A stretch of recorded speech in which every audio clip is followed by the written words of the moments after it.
In this video, I'm going to show you how to do these 4 problems that are displayed now.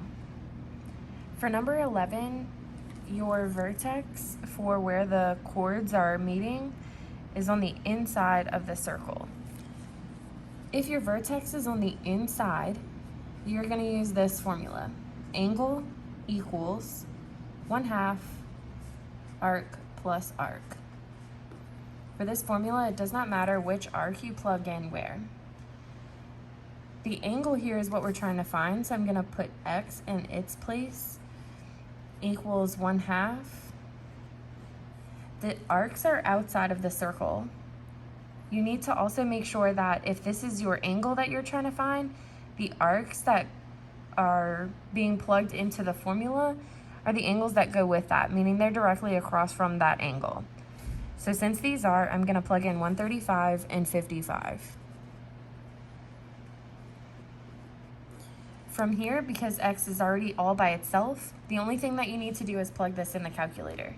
So 1/2, 135 plus 55. You can use 0.5, 135 minus 55. Okay, so that's 40. If you don't want to enter it this way, if you're using a different kind of calculator that maybe won't allow you to do this, you would do 135 minus, oh, I just entered this wrong. 135 plus 55. Okay, so that's 95. So if you did not have that kind of calculator, you have a different one that you're using, you're gonna add 135 plus 55 and then divide by 2. That's the same thing as taking 1/2. Okay, either way, this is a 95-degree angle right here. Moving on to number 12. All of your vertices here, okay, that's just the plural of vertex, they're all on the circle. Meaning if I'm following around the edge of the circle, I'm coming to that vertex and it's on the edge of the circle.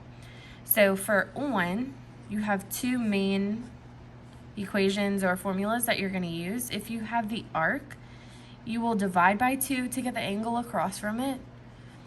Or if you have the angle, you will multiply that by 2 to get the arc across from it. For this one, since I'm trying to find an angle that's inside, I'm going to convert this arc to an angle, and it's going to be that angle across from it. So since I have the arc, which is 144, I can plug that in here. Arc divided by 2 equals the angle, and 144 divided by 2 is 72. So this angle is 72 degrees. Now sometimes you may use things other than just the formula for that certain type of vertex location. For instance, on this one, I have a triangle, and a triangle is made up of 3 angles that add up to 180 degrees. So add the 2 angles that you have, 49 plus 72.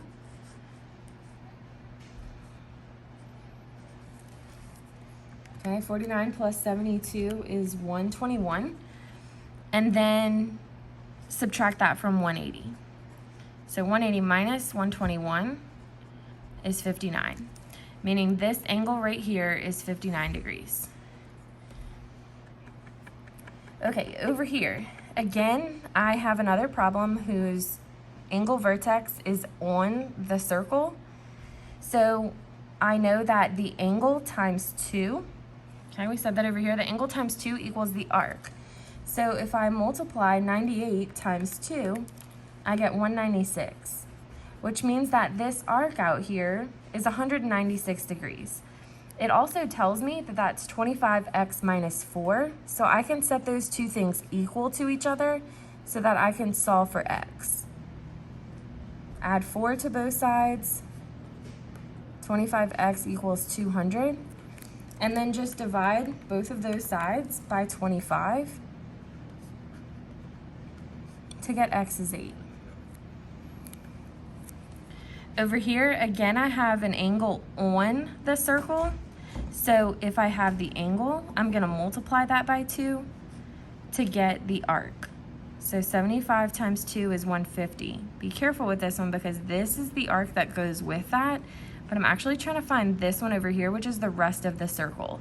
And since an entire circle adds up to 360 degrees, I'm just gonna subtract that and the arc that I just found.